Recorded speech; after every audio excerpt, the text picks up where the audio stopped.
यहाँ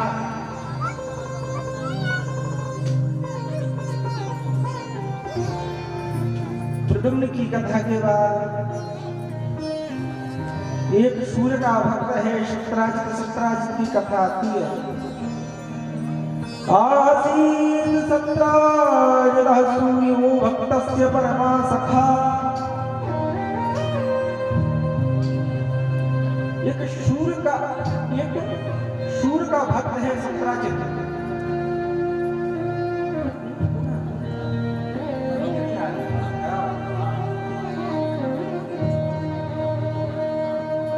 बोलिए भागवत महापुराण की, बोलिए वृंदावन हरि लाल की।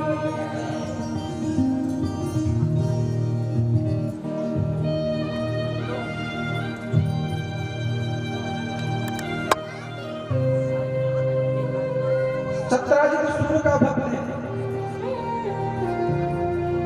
सूर्य को सुबह प्रणाम करता है। सत्राजित उठता है, सूर्य को जल देता है, सूर्य को अर्घ्य देता है। सूर्य देवता प्रसन्न हुए, सूर्य देवता प्रसन्न हुए तो एक श्यामंतक मणि दी। और श्यामंतक मणि की क्वालिटी क्या है? सत्राजित के पास श्यामंतक मणि थी यजमान जी। सत्राजित के पास जो श्यामंतक मणि थी वो 8 भाग स्वर्ण दिया करती थी, सोना। भैया पहले सत्राजित गरीब था, लेकिन जब सोना आया तो सोना हराम हो गया। सोफा भी सोने की, पलंग भी सोने का, घर भी सोने का। अब सत्राजित चकाचक रहने लगा।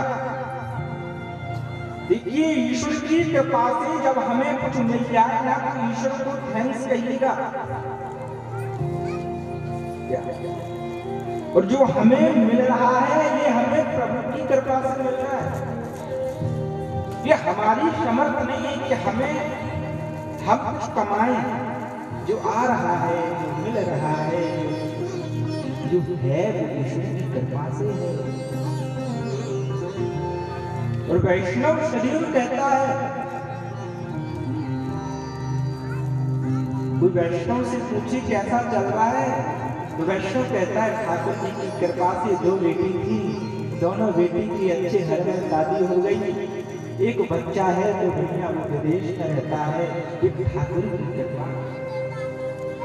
वैष्णव जो है वो यही सोचता है सदैव जो है वो ठाकुर की कृपा से।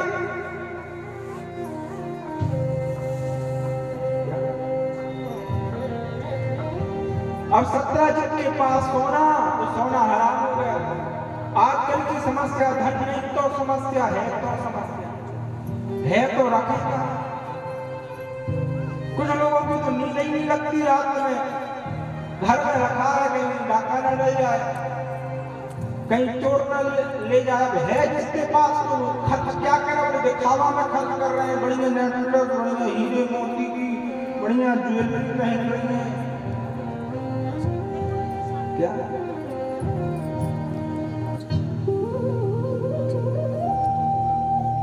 अब भैया एक दिन की बात है, कोई श्यामंतक मणि सत्राजित ने अपने गले में धारण की, गले में धारण करके द्वारका गया। द्वारका पहुंचा तो किसी ने कहा आपसे मिलने के लिए कोई आया। सभा में पहुंचे सत्राजित तो सत्राजित से कहा भगवान ने, सत्राजित की जो मणि है ना तुम्हारे पास हमें दे दे। क्यों? क्योंकि भगवान ने सोचा ये सत्राजित के पास मणि अकेले सोना रखना है। अरे ये सोना आ जाए तो हम अपनी प्रजा को देंगे। देखिए किसी से मांगिए तो कुछ विचार करके मांगिए। मांगो उसी से जो दे खुशी से और कहे ना किसी से। यहाँ समझ ना पाए भगवान सत्राजित की दत्ति की। अब सत्राजित ने सोचा ये मैंने सूर्य भगवान की आराधना की, सूर्य भगवान को प्रसन्न किया, मैंने श्यामंतक मणि दी और ये चोर आज भी इसकी मांगने की आदत नहीं है।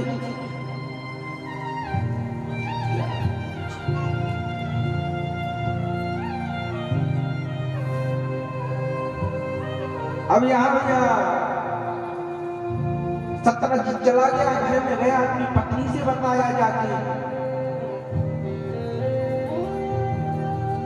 अब एक दिन की बात है, सत्यजीत का छोटा भाई प्रसेन था। प्रसेन ने वो मणि जो थी, वो मणि को गले में धारण किया और शिकार खेलने के लिए गया। अब शिकार खेलने के लिए गया तो एक शेर ने उसे मार दिया। अब देखिए, जब प्रसेन का और मणि का पता नहीं चला तो द्वारका में हल्ला हो गया, क्योंकि सत्यजीत ने अपनी पत्नी से कहा था कि मणि चुरा ली। कृष्ण ने मणि मांगी तो लगता है कि ऐसा लग रहा है कि प्रसेन को मारकर कृष्ण ने मणि चुरा ली, लेकिन कहा था कृष्ण ने बताना नहीं किसी से। अब ऐसा हो सकता है कि कोई माता से कोई बात कहने के छुप जाए। महाभारत में आता है कि युधिष्ठिर जी महाराज ने कुंती को श्राप दिया था। एक बार कुंती माता आई तो युधिष्ठिर जी ने कहा माता कुंती से कि हमने कर्ण को मार दिया, कर्ण को मार दिया। और जैसी ये बात कही तो कुंती माता ने कहा कर्ण तुम्हारा भाई है, कर्ण तुम्हारा भाई है। युधिष्ठिर ने कहा माता ये बात तुम पहले बता देती तो हम कर्ण को ना मारते। मैं श्राप देती हूँ, कभी भी माताओं को कोई बात रुक नहीं सकती। और भैया ये जो श्राप है ना युधिष्ठिर जी का, ये सब माताओं को नहीं लगता। जो सुबह ठाकुर जी की सेवा करती है, जो कथा सुनती है, जो भजन करती है, ये श्राप उनको नहीं लगता। ये श्राप किनको लगता है? जो सुबह 10 बजे से उठती है और बिना नहाए भोजन करती है और बढ़िया बिना नहाए मेकअप करती है और साउंड में लगा देती है बेबी को बेस पसंद है। ये श्राप उन्हीं को लगता है।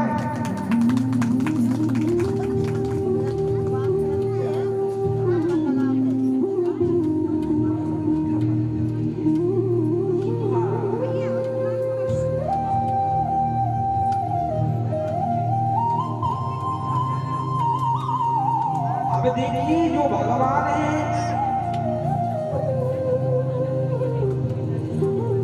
वो निर्दोष है। भगवान को दोष लगा। धीरे धीरे ये बात भगवान के कान में आई। जब भगवान के कान में आई तो भगवान ने सोचा मैंने मणि चुराई। देखिए ठाकुर ने अवतार लिया संसार के लोगों के लिए और भगवान को ही दोष लगा। ये संसार है भैया। मीरा जब तक जिंदा रही तो मीरा को गाली देते रहे। जीसस जब तक जिंदा रही तो सूली पे लटका दिया। किसी ने कहा आदमी अच्छा था, ये सुनने के लिए मरना भी पड़ता है। आदमी अच्छा था, ये सुनने के लिए मरना भी पड़ता है। ब्रह्म निर्दोष है। सब में कोई न कोई दोष रहा। एक विधाता निर्दोष रहा। धर्मराज युधिष्ठिर बलकारी, उसने विजय विजय का भारी। बीच सभा में द्रौपदी हारी, फिर काहेगा धर्मराज। भगवान को कलंक लगा। भगवान ने सोचा इस कलंक को मिटाना है। भगवान अपने सेवकों के साथ गए, एक गुफा में घुस गए। उस गुफा में घुसे तो बड़ा अंधकार था, कोई दिखा नहीं। एक सुंदर सी कन्या, मनमोचनी कन्या एक मणि से खेल रही थी। भगवान ने देखा, भगवान ने कहा एक सुंदरी ये मणि दे दो ना। जैसे ही उसने देखा तब वो चिल्लाई। उसी समय जामवंत आए और कृष्ण से लड़ने लगे। पहचान ना पाए जामवंत कृष्ण लड़ रहे, जामवंत भी लड़ रहे। कहते ऐसा युद्ध हुआ, कहते 27 दिन तक चलता। क्या आज जामवंत जी मणि राम के चक्कर में राम को भूल गए। ऐसे ही हमारी हालत है। जब खूब धन धान्य आ जाए, बढ़िया बैंक बैलेंस बन जाए तो भगवान को भूल जाते हैं। जब तक कुछ नहीं रहता तो जय हे हनुमान जी, हे भैरवनाथ जी, हे चामुंडा जी। और जैसे ही सब कुछ आ गया, जैसे ही आपकी डिजायर पूरी हो गई तो मंदिर के सामने हॉर्न बजा के निकल जाते हैं। टाइम ना है, बाद में मिलेंगे।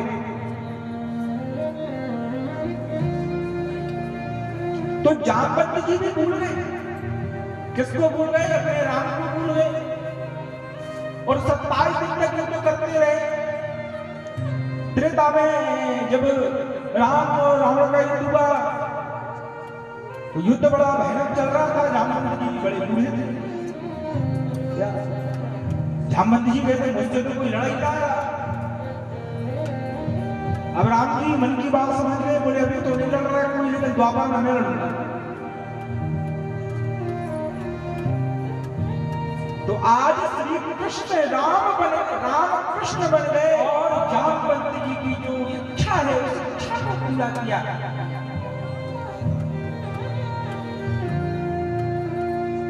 और जब देखा जामवंत जी ने कि आज मैं हार रहा हूं तो समझ गए यदि मैं हार रहा हूं तो ये मेरे राम है।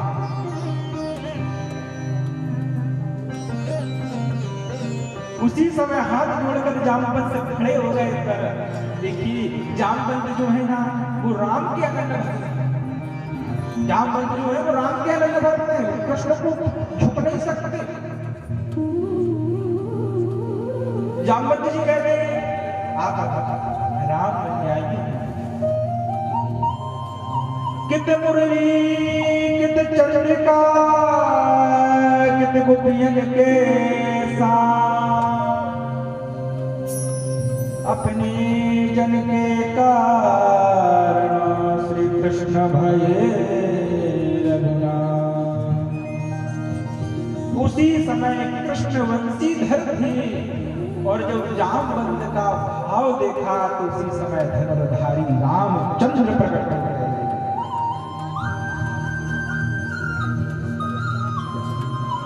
उसी समय रामचंद्र प्रकट हो गए। राम कृष्ण दो एक है, अंतर नहीं निमेष। राम ही कृष्ण है, कृष्ण ही राम है। क्या एक के हाथ में बंसी, एक के हाथ में धनुष। राम में ही कृष्ण को देते हो, कृष्ण में ही राम को देते हो।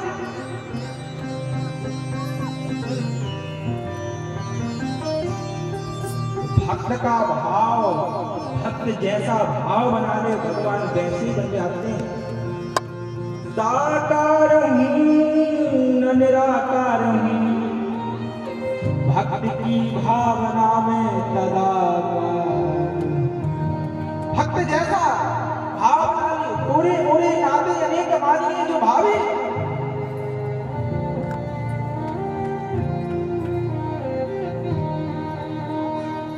कहा जामवंत इस मणि के चक्कर में मैं बदनाम हो गया। जामवंत जी ने कहा अच्छा मणि? कहा गोविंद ये मणि आप। और जैसे ही श्री कृष्ण मणि लेके जाने लगे ना तो जामवंत जी ने बुलाया, कृष्ण जरा रुको, जरा ठहरो। क्यों? बोले एक मणि तो ले जा रहे हो, ये एक और मणि ले जाओ। गए थे भगवान एक मणि लेने, मिल गई 2 मणि, जामवती की 3 मणि।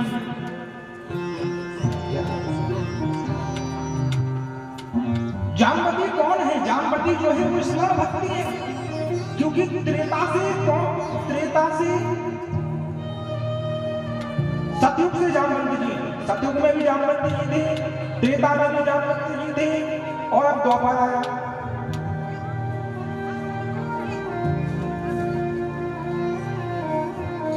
अब द्वापर आया, तो अब आप ये बताइए सतयुग से त्रेता से द्वापर तक जामवंत जी रहे कैसे होंगे और जामवंत की बुद्धि कैसे नहीं होगी? जामवंत जी तो राम राम करते थे, और वही राम राम जामवती को भी करना सिखा दिया। तो स्मरण करती रही जामवती राम राम, कृष्ण कृष्ण कृष्ण कृष्ण राम राम। ये जामवती की स्मरण होती है। अब देखिए, ये जो मणि थी, मणि ले जाकर श्री कृष्ण ने सत्यराजित के हाथ में थमा दी, और जैसे ही जाने लगे तो सत्यराजित का तो मुंह लटक गया। मैं सदैव कहता हूं, शक करिए तो सोच समझ कर करिए। Doubt is very dangerous.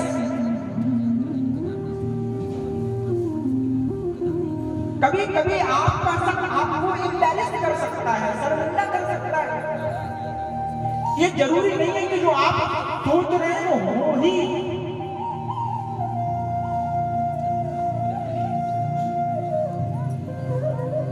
इसलिए जब भी बोले सोच समझकर बोले। जो शब्द निकल गया तो निकल गया, वो लौट कर नहीं आता, वो लौट कर नहीं आता।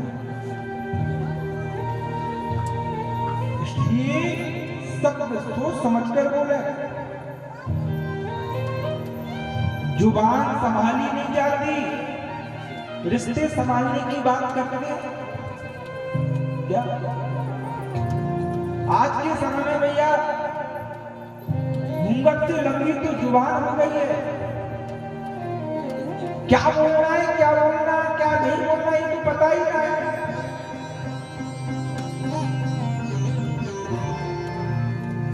एक दिन दांतों ने जीभ से कहा, हम बदतस्तों में अकेली काट डालेंगे। जीभ कहती, अच्छा तुम बदतस, हम अकेले? कहा ऐसी जुबान निकालूंगी कि बत्ती सी निकल जाएगी।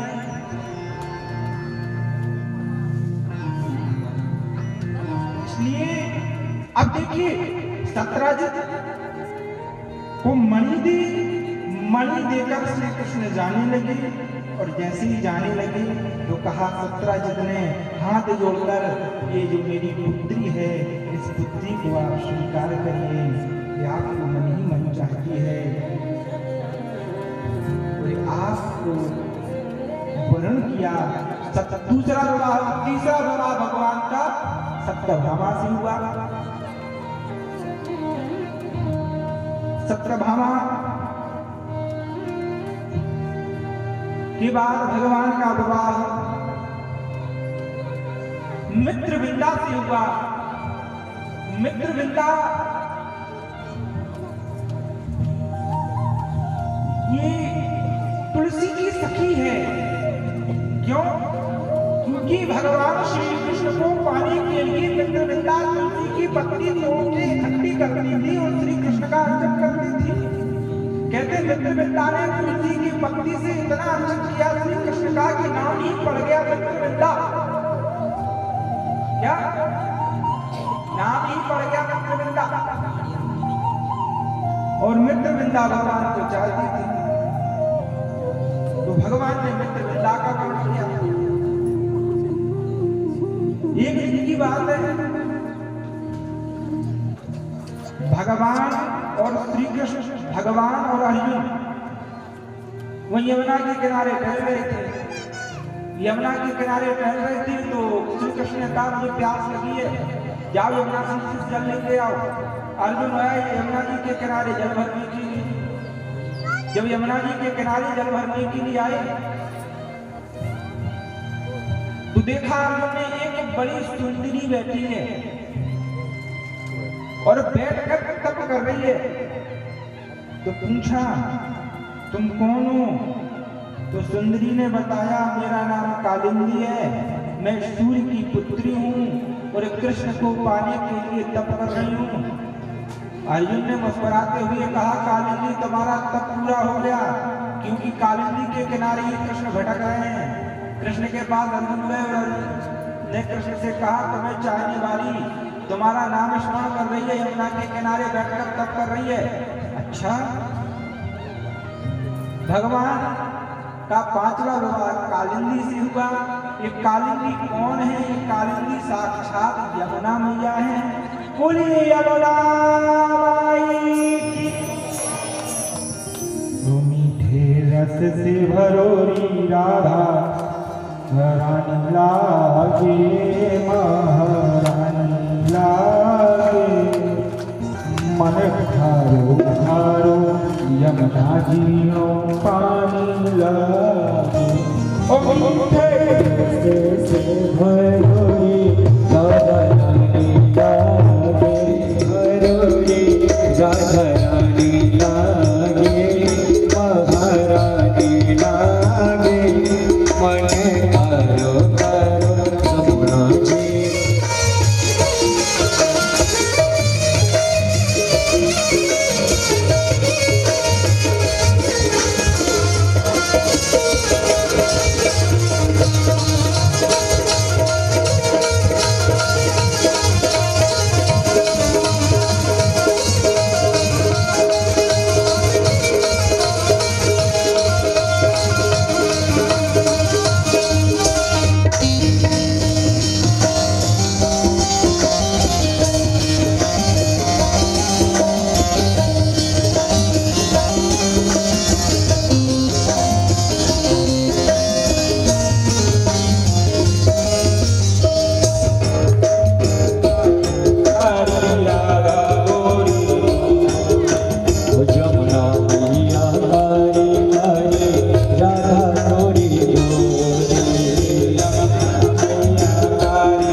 विवाह कालिंदी से हुआ,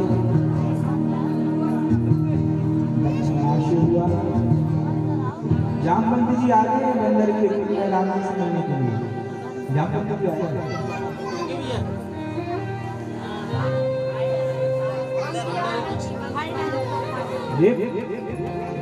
जामवंत जी आए कभी सुनने के लिए कृष्ण की। बंदर फोटो नहीं खींचना आ जाओ रे तो। भगवान का विवाह लक्ष्मणा से हुआ, कालिंदी से हुआ, भद्रा से हुआ, नवनिधि से हुआ, कीर्ति से हुआ। अब देखिए भगवान की कितने विवाह हुआ। रुक्मणी, जामवती, सत्यभामा, भद्रा, कालिंदी, सत्या, लक्ष्मणा, सुतकीर्ति, जो भगवान की 8 पटरानी के मुख हैं। और ये जो 8 पटरानी है ये क्या है? ये बोले अष्टधा प्रकृति हैं। पृथ्वी, जल, तेज, वायु, आकाश, मन, बुद्धि, चित्त, अष्टधा प्रकृति है। कहने का मतलब भगवान पुरुष है, प्रकृति स्त्री है, तो पुरुष भगवान ने प्रकृति स्त्री का वर्ण किया। अब देखिए एक बार की बात, समस्त देवता भगवान के पास आए और भगवान से कहा, ये भौमासुर है ना, इस भौमासुर दुष्ट से बहुत परेशान है, छुटकारा दिलवा दीजिए आप। अब भौमासुर बड़ा खतरनाक राक्षस है, उसकी सोच बड़ी खतरनाक है, किसी की सोच बड़ी खतरनाक होती है। उसने कहा वो विवाह करेंगे पर एक के साथ नहीं करेंगे। भौमासुर जानता है लड़ने के लिए जहां कोई सुंदर कन्या मिलती है हरण करके ले आता है और कैद में डाल देता है। तो भौमासुर की कैद में ऐसी 16,100 स्त्रियां हैं। कितनी स्त्रियां हैं भौमासुर कैद में? 16,100 स्त्रियां। इसलिए मैं सदैव कहता हूं आप अपनी सोच को थोड़ा एलिवेटेड रखिए, उन्नत सोच रखिए। एक बार भिखारी को लॉटरी खुल गई, लॉटरी में 1 करोड़। भाई भिखारी है, कभी 1 करोड़ देखे ना है। तो मीडिया वालों ने कहा भाई 1 करोड़ मिल गए तो इसका क्या करोगे? तो भिखारी ने कहा 1 करोड़ मिले, हम इसका एक टेम्पल बनवाएंगे, मंदिर। तो सबने कहा वाह वाह बहुत बढ़िया सोच है यार, बहुत बढ़िया सोच है। तो ठीक है। तो भिखारी कहता भाई की बहुत बड़ी सोच। आजकल भिखारी में बड़ा कॉम्पिटिशन चलता है, लेट जाओ तो बैठने नहीं देते भीख मांगने के लिए। बोले आइए मेरा टेम्पल है, मैं ही भीख मांगने बैठूंगा, किसी को बैठने नहीं दूंगा।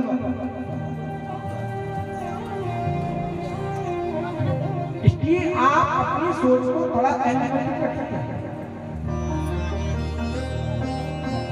अब भगवान ने कहा पृथ्वी देवताओं से भगवान ने भौमासुर की नगरी का नाम था प्राग। भगवान प्रागज्योतिषपुर पहुंचे तो प्रागज्योतिषपुर की रक्षा करने वाला था एक मुर नाम का दैत्य। तो भगवान ने मुर नाम के दैत्य को मारा, भगवान का नाम मुरारी पड़ा। भौमासुर आया, भौमासुर से युद्ध किया भगवान ने, और जैसे ही भौमासुर को भगवान मारने वाले थे उसी समय भौमासुर की जो माँ है वो पृथ्वी है। पृथ्वी ने सुंदर स्तुति की भगवान को, नमः पंकजनाभाय नमः पंकजमान नमः पंकजनेत्राय नमस्ते पंकजमान। हे हम आपको प्रणाम करते हैं। आपके जो नेत्र हैं वो कमल के जैसे हैं। आपके नाभि से ही कमल निकला है और उस कमल से ब्रह्मा जी निकले हैं। इस सृष्टि में जो कुछ भी बनाया सब ब्रह्मा ने बनाया, लेकिन जो कमल है वो ब्रह्मा ने नहीं बनाया। कमल तो भगवान की नाभि से निकला, इसलिए भगवान का एक नाम कमल नयन है। भौमासुर को आजाद किया, जो कैद में 16,100 स्त्रियां हैं उनको आजाद किया। जैसे ही उनको आजाद किया तो सब आंखों से आंसू बहाने लगे और सोचने लगी, कृष्ण आपने हमें आजाद कर दिया, हम किधर जाएं?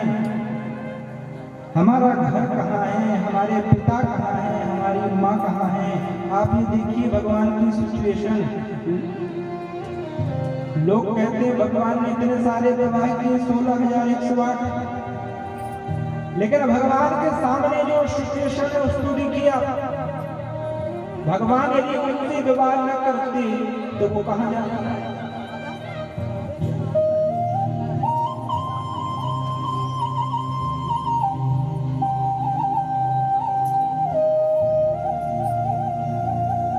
बोलिए जो भौमासुर की कैद में जो 16,100 स्त्रियां थी, ये हाय हाय कर रही थी, हाय हाय हाय हाय।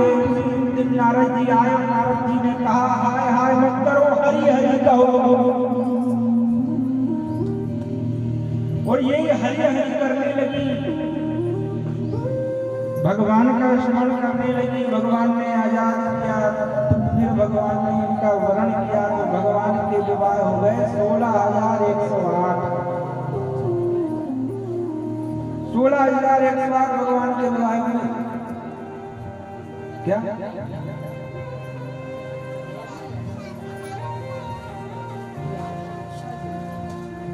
संतोष भैया, भगवान के 16,108 विवाह हुई। एक पत्नी से 10 पुत्र हुए, एक पुत्री हुई।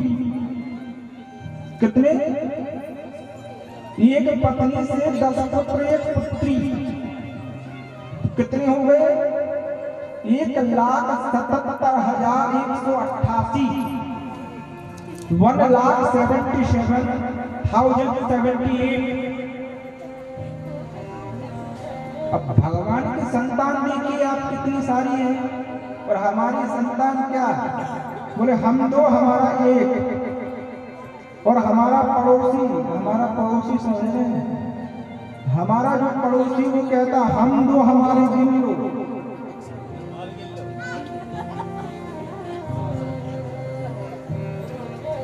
शास्त्र कहता है यदि एक पुत्र है तो एक पुत्री भी होना चाहिए। यदि हम अपने पुत्र के लिए एक पुत्री लेंगे, एक पुत्री देना भी चाहिए। कन्यादान के लिए पुत्री देना चाहिए। लोग कहते हैं एक बच्चा हो जाए बस, एक लड़का, आज के समय में लड़का खाए तो लड़े, जाए तो लड़े, सोए तो लड़े, उठे तो लड़े, वो तो लड़का। आजकल लड़का ज्यादा, पुत्र कम है। पुत्र का मतलब होता है पुत्रा नरकाय देति पुत्रा। जो पिता को नरक से तार दे उसे पुत्र कहते हैं।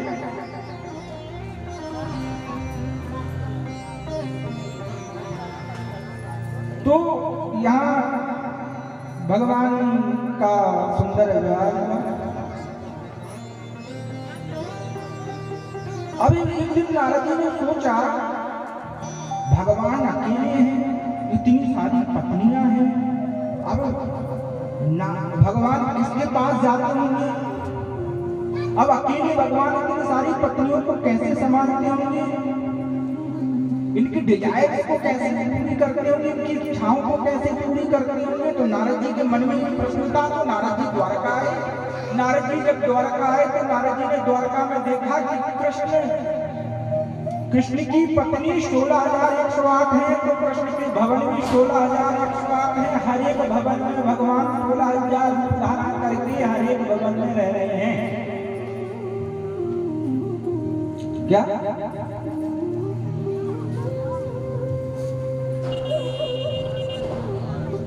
हर एक भवन में भगवान हरि को अपनी पत्नी के साथ हैं।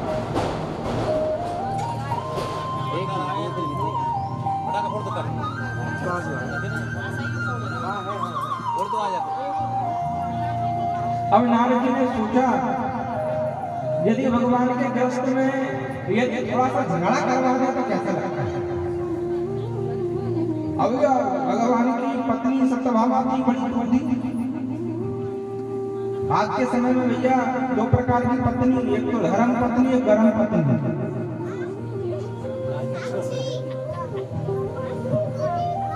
कोई नई नई बहू आए तो पहले कैसी दिखे, वाह वाह ये तो भैया बिल्कुल चंद्रमुखी है। पर शादी के 1 साल बाद धीरे धीरे सूरजमुखी, फिर धीरे धीरे ज्वालामुखी। किसी ने कहा हमसे यदि पत्नी ज्वालामुखी हो जाए तो क्या करें? हमने कहा पत्नी ज्वालामुखी हो जाए तो अंतर्मुखी हो जाए। अंतर्मुखी का मतलब समझते हैं आप इंटरमुखी हो जाओ, अपने में खो जाओ। अब देखिए आज के समय में देखिए पति पत्नी में थोड़ा झगड़ा होना जरूरी है, आर्गुमेंट होना जरूरी है। ज्यादा स्ट्रिक्ट होगा ना तो सुगर हो जाएगी। लेकिन हमारी भारत में जो पति पत्नी है वो लड़ भी लेते हैं और साथ में बैठ के खा भी लेते हैं। लेकिन हम आप विदेश में देखिए छोटी छोटी सी बातों में डिवोर्स,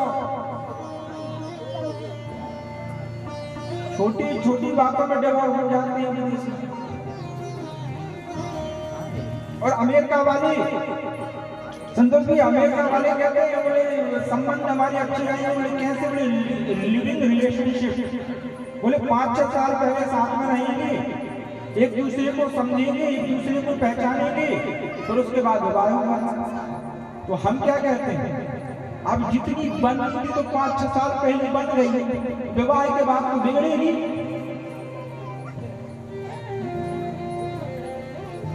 नहीं बनेगी गिरधारी हमारी, नहीं बनेगी क्या। इसलिए देखिए अमेरिका लिविंग रिलेशनशिप को मानता है और सबसे ज्यादा तलाक अमेरिका में ही होते हैं, यूरोप में ही होते हैं। और हमारे भारत में तलाक नहीं होते। तलाक, डिवोर्स ये शब्द हमारी संस्कृति के हैं ही। यहाँ तो रिश्ते 7 जन्मों के होते हैं।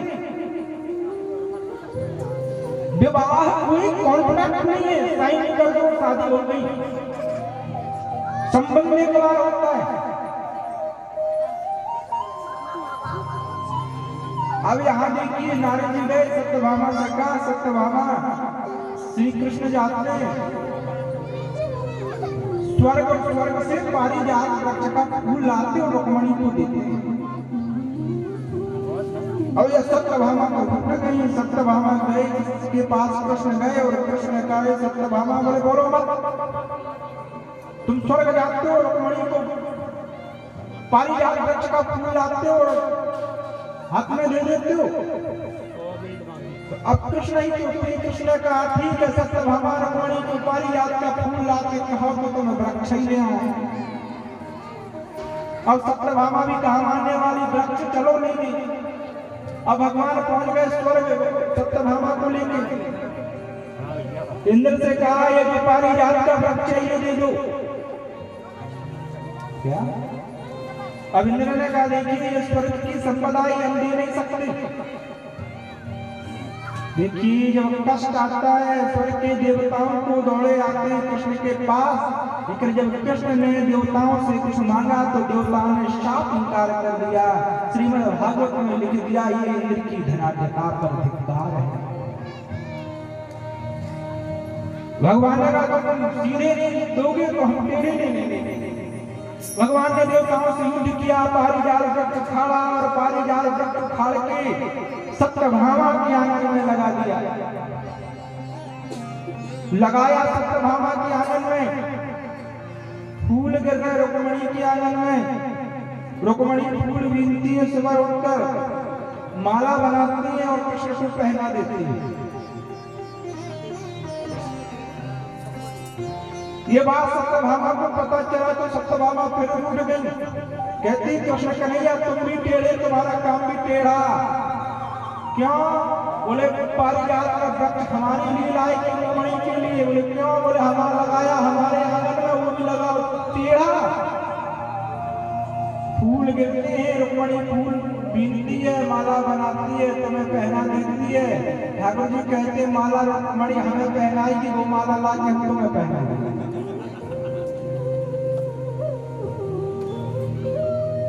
क्या?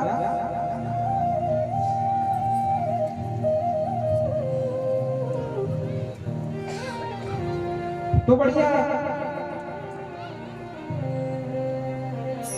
भगवान अपने ग्रस्त जीवन में बड़े आनंदित हैं। फिर श्रीमद् भागवत में अनिरुद्ध का विवाह उषा से हुआ। अनिरुद्ध का विवाह उषा से हुआ। उषा की सखी थी, नाम था चित्रलेखा। उषा के सपने में अनिरुद्ध आए, चित्रलेखा से कहा तो चित्रलेखा अंतर ध्यान होकर अनिरुद्ध को हरण करके उषा के पास ले आए। तो उषा का विवाह अनिरुद्ध से हुआ। अनिरुद्ध भगवान के कौन है? पौत्र है। अब देखिए यहाँ कृष्ण का विवाह हो गया, बड़े भैया बलराम जी का विवाह तो भले ना। अब क्या किया जाए? कहते हैं बलराम जी का विवाह रेवती से हुआ। रेवती जो है रेवत की पुत्री है।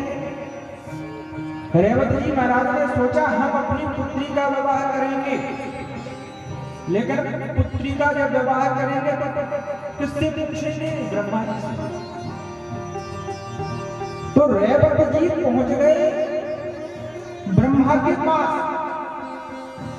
कहा देखो हमारी पुत्री रेवती है, रेवती का विवाह करना है, किससे कर दें? ब्रह्मा जी ने कहा द्वापर में कृष्ण है, कृष्ण के साथ बलराम आएंगे, बलराम जी के साथ रेवती का विवाह कर देना। और जैसे ही त्रेता सतयुग में गए ब्रह्मा जी के पास, जैसे ही कहा ब्रह्मा जी ने जल्दी जाओ जल्दी जाओ।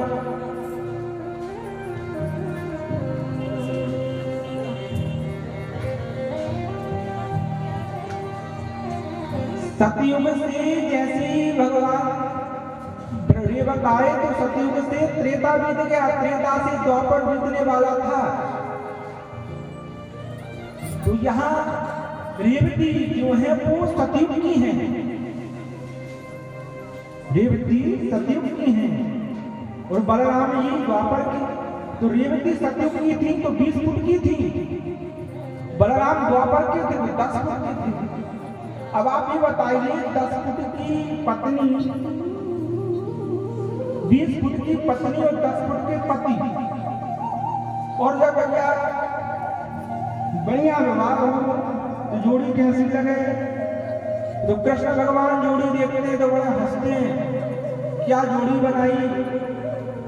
बलराम जी को रोते हुए बलराम जी ने अपना हल निकाला, रेवती के गर्दन में फंसाया और जैसे ही खींचा तो 20 फुट की रेवती 10 फुट की।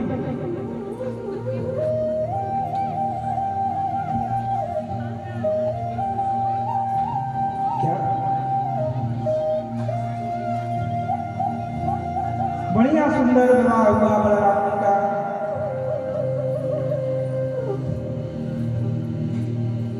एक दिन की बात है, श्री कृष्ण ने सोचा रुक्मणी से हमारा जब से विवाह हुआ रुक्मणी रूठी ना है, जरा यदि रुक्मणी रूठ जाए तो रूठने में रुक्मणी कैसी लगती है। तो भगवान ने हास्य पर हास्य किया, रुक्मणी से कहा रुक्मणी आपने हमसे विवाह क्यों किया?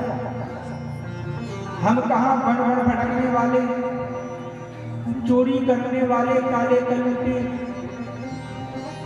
अरे तुम्हारा भाई शिशुपाल तुम्हारा भाई रुक्मी तो शिशुपाल से विवाह कराना चाह रहा था, तो अभी भी मौका है, जाओ शिशुपाल से विवाह कर लो। अब ये बताइए कि पति कहे अपनी पत्नी से जब 10 पुत्र हो गए, एक कन्या हो गई, तो अभी है समय, चलो विवाह कर लो। तो सौभाग्यवती नारी को क्या फील होगा आप ये बताइए। जैसे ये बात रुक्मणी ने सुनी तो रुक्मणी मूर्छित हो गई। कहते रुक्मणी मूर्छित हो गई तो भगवान भी चतुर्भुज हो गए। तो हाथ से रुक्मणी को संभालने लगी, एक हाथ से पंखा हिलाने लगी, एक हाथ से पानी डालने लगी। और जैसे ही रुक्मणी उठी और बोलने लगी, क्या कहा कृष्ण आपने हमारा पत्र नहीं पढ़ा था क्या? पत्र में लिखा था कृष्ण, हमने आपको देखा नहीं, केवल आपके विषय में सुना है और आपसे प्रेम करने लगे। हे कृष्ण, आप जैसे कोई सुंदर नहीं है। त्रिभुवन कमलं तमालवरणं रविगर्भवरं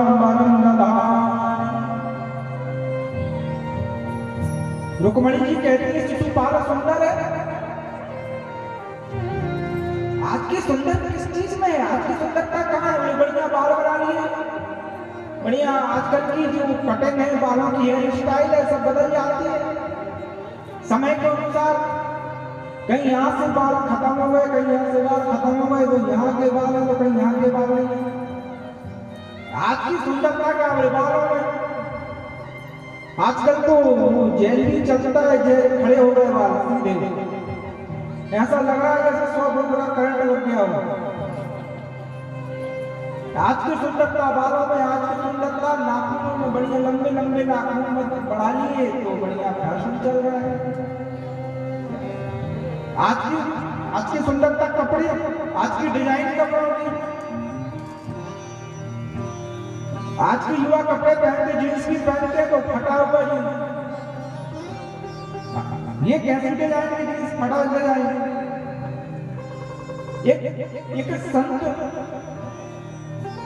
एक संत धोती पहन के प्लेन में यात्रा कर रहे थे।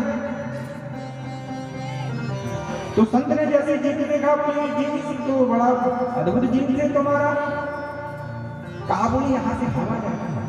तो संत जी ने कहा ये हमारी होती तो इतनी अद्भुत है कि चारों तरफ से हवा जाती है। तो आज की सुंदरता कहाँ है? बोले बालों में। आज की सुंदरता कहाँ है? बालों में। बढ़िया फाउंडेशन लगा लिया चकाचक 1.5 इंची का, बढ़िया सज गए, संवर गए, सुंदर बन गए, बढ़िया मेकअप कर दिया, ब्यूटी पार्लर में बढ़िया जाकर बढ़िया सुंदर बन गए। तो आज की सुंदरता कहाँ है? खाल में, बाल में और खाल में। देखिए ये बात मैं कोई आपको मुस्कुराने के लिए नहीं बोल रहा हूं, मैं अपने मन से ये बात नहीं बोल रहा हूं। रुक्मणी ने ये बात बोली है, कसमसरु नखकेश पिनद्दमन्तो मांसांसि रक्त क्रमिबड कपबदबा। तो कसमसरु रोम नखकेश पिनद्दमन्तो। तो रुक्मणी ये शिशुपाल के लिए कह रहे हैं, शिशुपाल की सुंदरता तो खाल में है, बाल में है। लेकिन कृष्ण, हम आपकी सुंदरता पर नहीं रीझे। आप ब्रह्म हैं, ब्रह्म पुरुषोत्तम है। आप हमारा प्रेम, जो आपके प्रति प्रेम है, वो प्रेम दिव्य है, विशुद्ध है, वो डिवाइन प्रेम है। और आज का प्रेम नहीं, कोई गाल पर मर गया, कोई चाल पर मर गया, कोई बाल पर मर गया। जीता तो वो है जो यशोदा के लाल पर मर गया।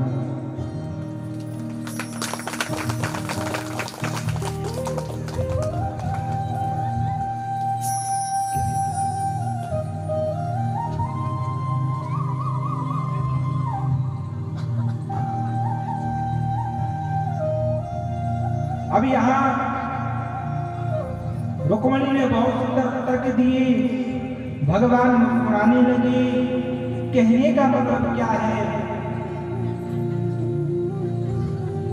पति पत्नी में झगड़े तो होना चाहिए, पर ज्यादा देर तक नहीं होना चाहिए। थोड़ी बहस हो गई तो साथ में बैठ लीजिए, तो थोड़ा वार्तालाप कर लीजिए, शांत हो जाए।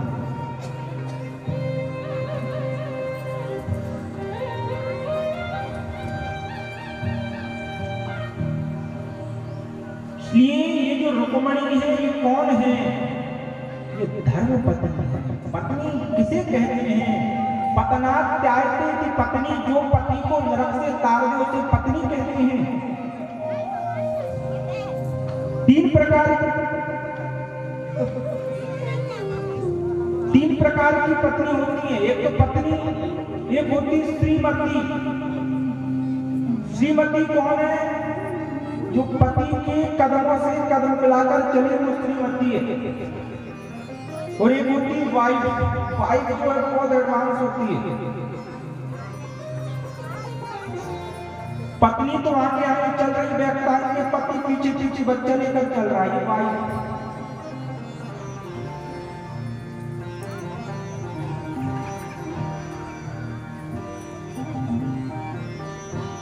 आजकल की मॉडर्न समय में बहुत अद्भुत प्रकार के लोग हो गए।